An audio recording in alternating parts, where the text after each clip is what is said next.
What is the perfect process to shocking someone? I think there's definitely a formula. From what I've gathered is that you have to start in English right when they like let their guard down. You have to say something like really long and complicated in their language, and it causes this like guttural reaction.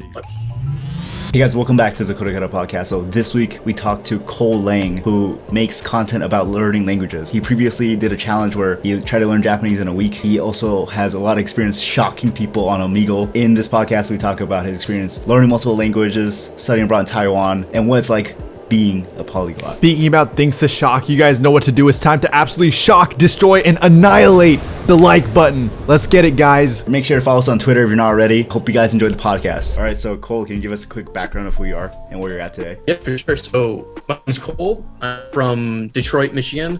I'm 22 years old, college student, and sometimes I make dumb YouTube videos in a bunch of different languages. And I guess like one interesting thing is like you speak, how many languages do you speak? I would say I've studied anywhere between like 12 and 15 languages, but I can only speak like half of them pretty well. I tend to dabble a lot and kind of go back and forth. So those, would you call yourself fluent? I don't like using the word fluent because it's pretty ambiguous and everyone seems to have a different definition of what that entails. But I would say that I have an advanced level in 4 or 5 languages, those being English, Spanish, Russian, Portuguese, and like maybe French on a good day. Then there are some other languages that I have more or less an intermediate level in, like German, Italian, Mandarin, and the rest are more like surface level. I just kind of dabble with them. And yeah. How did you like get started with learning languages in general? That's a good question. I mean, I guess it started in high school when I was studying Spanish for the first time. So I guess I was 15. It was more or less just like a regular subject for me. I wasn't particularly interested in languages at that time or anything. And it wasn't until I got the chance to go abroad to Spain, my Spanish high school class, where I really became like obsessed with languages. From that point on, I would just go to school, go home and study languages. Then I went to Taiwan as an exchange student, learned Mandarin, was around people from all over the world, just kind of inquired about their languages, and the addiction has slowly but surely grown ever since then. Oh man, I guess that's where it went wrong for Eric and I, because we both studied Spanish in high school too, but like took a completely different path. Like we just like tossed that aside. We're like, oh man, Spanish, like I don't want to do this anymore. I mean, I felt the same way. I was like, there has to be more to learning a language than just like sitting down and doing these like monotonous grammar exercises, you know? I think that's the case with a lot of people. Like they study language for 4 years in high school, and then they have, as a result of that, they have like this negative outlook on what language learning is and what it can do for you. You lived in Taiwan for a year. What was that experience like? Were you like really immersed in Mandarin at that time? Oh yeah, dude, it was so amazing. So I lived with 3 different host families, like Taiwanese families. I got super lucky because my first host mom spoke like impeccable English. She went to college in Pennsylvania. So every night we'd make it a point to sit down with each other and just try to practice Mandarin. And I didn't know that much at the time at all, but I still tried. And she was so patient with me. Like she'd say, try to say this. And then I'd try and like translate it from English, and she'd be like, try it again if it didn't quite make sense. And then I'd try it again, and she'd say, you know what, you're getting a little closer. Then it just kind of built up from there. Like if you make 1,000 mistakes and learn from every single one, then you're going to make a lot of progress. Plus I was around a ton of other people from all over the world, and I would hear like Portuguese every day, for example, because there are a lot of Brazilian exchange students in Taiwan. Yeah. Oh. Like we had this district of like 80 or so exchange students in my city, and like half of them were Brazilian. So I heard Portuguese every single day, along with Mandarin and English. That was the common language among the exchange students. I don't know. I just had this like burning desire to like connect with these people on a deeper level. And I feel like the only way that I could do that was through learning their own language. So every single day I'd ask them like, oh, how do you say this in Portuguese? And they'd tell me. And then the next day I'd ask them another question. And slowly but surely this like built up to like a very basic conversational level. And then when I got back to the US, I kind of built upon that by like watching media in the target language and talking to other people and really trying to get my conversational skills up. I think that just like fed this addiction for languages even more, like seeing where these people came from and them like being so open to sharing their culture with me and whatnot. Right. So in Taiwan, you were actually studying Portuguese.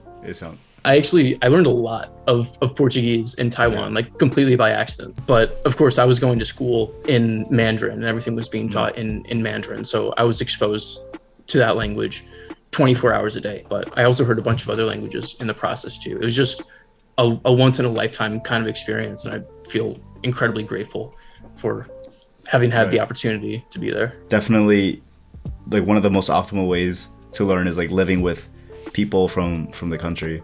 Like Roz and I, we lived in a host family that really like boosted our Japanese. I met this one guy in Taiwan, like he was American. He'd only been studying for 6 months, but he was like super fluent because he lived with like 10 dudes. Like I don't know, that's what he told me, but I don't know what it looks like. Yeah, that's awesome. I mean, when you need the language to communicate on a daily basis, there's more of an incentive to learn it for sure. You also see the opposite when like a bunch of people immigrate to another country but never learn the language. They'll like go to English class during the day and then they'll come home and like watch TV in their native language, for example, right? Like there's just no incentive for them to learn. But I think if you have friends that speak the language and you really get along well with each other, you're almost inevitably going to learn just by interacting with them. And of course, they're going to be more likely to be more patient with you and not making you feel too bad when you make a mistake, which you shouldn't, by the way. Making mistakes is like the single most beneficial thing you can do to improve a foreign language. And I guess like having learned or studied many different languages, what do you think you get the most value from? Like studying languages to a basic level where you can communicate with people, or to a really high level where you can have like really deep conversations? I think it's a mixture of the two, because a lot of interactions that you have with people just by nature won't be that deep and intimate. I think you can experience like 90% of what someone with a really high like C1, C2 level in a language.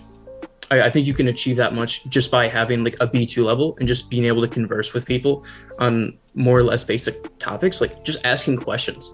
I think it's a huge leap, and I get so much value just about asking people what they think about stuff, because that's like the essence of culture, right? Is like how we think about certain things, how we go about doing it. And like by bridging that gap, we're kind of creating this sort of mutual understanding. It's such a special feeling to be able to understand someone from another culture. By sharing the knowledge of the two cultures, you're kind of like indirectly promoting world peace in a sense, which I think is like the coolest thing ever. All right, so cool. I gotta ask you a question then. What is your go-to question that you use to speak to people of different cultures? Oh, that's a fantastic question. I think I'd probably ask what their favorite food is, because not only can you learn something new, but you get to eat something new, and who doesn't like doing that? But one thing, Cole, is one of the languages you mentioned that you wanted to go learn and that you spent a little time dabbling in is Japanese, right? We got some roots out here with the KoreKara podcast in Japanese, so I wanted to kind of ask about how that experience was. Well, it was a very brief experience. It only lasted a week. From my time with the Japanese language, I did really like it a lot. It's quite exotic. I was expecting for it to have more in common with like Mandarin or other Asian languages, for example, but it really seems to like stand on its own, which just kind of makes me more excited about learning it. I see. So now, I mean, I guess now we got to just convince you to just like throw away all your other languages, decide to not be a polyglot and just only learn Japanese. Yeah, I feel like I throw away my language goals like every other week, and I just like try something new and I go back to this, and I'm just like jumping from language to language. I don't know if you learned any Taiwanese when you were in Taiwan, but Jababwe. Nice. That's about it. Yeah.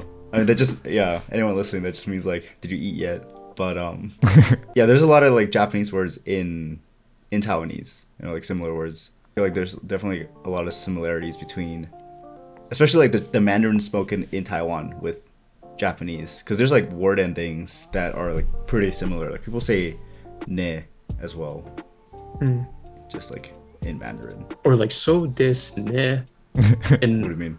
I'm sorry for my pronunciation, by the way. Again, one week of studying, but I do remember that. Oh, from Japanese. Yeah. Doesn't that mean like that's right? Yeah. That's like almost a thing that people know even without 1 week. Really? I just noted like konnichiwa and that's it. I didn't know anything else. Yeah, it's usually konnichiwa, So desu ne, and then yamete. Are you sure about that last one? Dude, everybody What does knows that that mean? one. What That's does that actually mean? the most common one that people know. Yeah, but I think it's like not because they're learning Japanese. Yeah, no, but I'm just saying like without Japanese, like people with Oh, zero okay, Japanese okay. Yeah, that's background. true. That's These are true. the most common words people know. Okay. Yeah, that's fair. That's fair. Yeah. Wait, I didn't know it. I didn't know it. Yeah. That's, if anything, that Yeah, shines it's a better fine, light it's on you, fine. Cole. That Yeah, shines yeah, a yeah. better light on you. Don't worry. You're all good, man. But Cole, one thing that is somewhat related to Japanese is something that you've been doing a lot, which is shocking people with languages. Has been coming up so much just over the past like year or two. So we want to kind of dive deep into that. Like, what goes into shocking someone? Like, what is the perfect process to shocking someone? I think there's definitely a formula, Okay. right? Because there's so many videos out there. People don't actually do it. They just practice languages in the streets. Right. And I'm not an expert at all. Like my knowledge comes from like watching Xiaoma videos and like Laoshu and stuff. Right. But from what I've gathered is that you have to start in English right when they like let their guard down.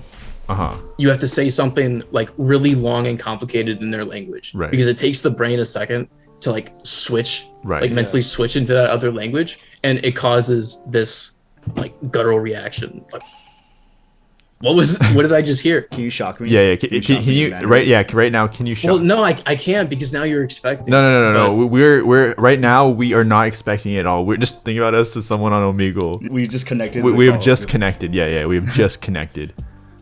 I'd probably be like, hi, and then if they were Hi. responding, Hey, how's with, it like, an going? accent. Hey, oh, Taiwan. Taiwan, 赞。哦，你是台湾人吗？我是台湾人，你会讲中文吗？对，会啊。你是从哪里来的？台湾，我台湾来的。在哪儿？在台湾来的。I can see where the shock value comes in right there. We got a little deeper dive into the formula over here.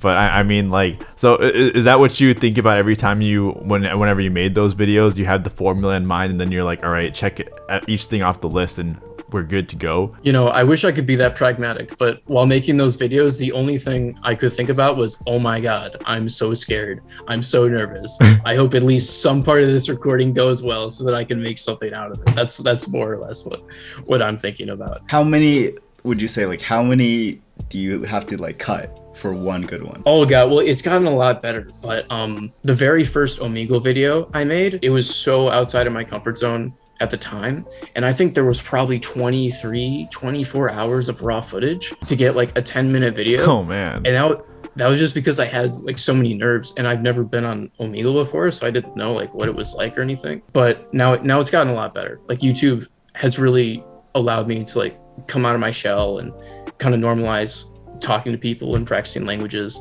and seeing the more like inspirational part of it. That's like the best part about making content, right? Is that you can make something that will impact a lot of people, like genuinely change their lives in some cases. And that's really what I live for. Those comments saying like, Cole, this is such a cool video. This made me go out and like want to learn Chinese or go order in Portuguese or something. I'm not perfect. Like, I'm not trying to sell you anything. I like languages, and I'm just glad that I can impact other people that feel the same way. I think that's like a great message. It might be a good segue. Yeah, I think it's to another message. I know it's actually the perfect segue, Cole, because I'm sure you've seen it, the KoreKara message or the message to the KoreKara squad, and it's something I know you have been working on for so long. And I know Absolutely. You mentioned you're from Detroit. And I know back since when you were over there, you're working on this message tirelessly. You were in a year there in Taiwan, working even more, putting out all the drafts for this one message.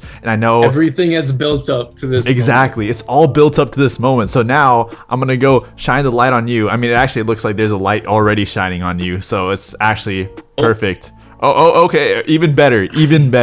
So Cole, behind the scenes look. Yeah, there is. By the way, guys, there is a big light behind Cole, just so you know. But now I'm gonna go and hand the reins over to you, Cole. What is your message to the KoreKara squad? You ready for this? As we say in Detroit, you guys better freaking annihilate that like button. I want to see that like button decimated. Follow Eric and Raza on Twitter. Subscribe. Let's go. They're giving you this great content. You've watched this far. You might as well go and subscribe. And I'm sure all of you are not already subscribed, so just go and do it. These guys are dope, and they were so nice to invite me on, and it's such a great time. Thank you guys. Hey guys, thanks for making it to the end of the podcast. Comment down below if you have ever used Omegle. But of course, it's time to go shout out our patrons: Cedric, Rory, Faraz, Kevin, Allen, Darren, Drew, Jack, Joey, Cage, 90, Meredith, MKSXN, Polar, Suzu, Sad Boy, Yui, and Brit vs. Japan.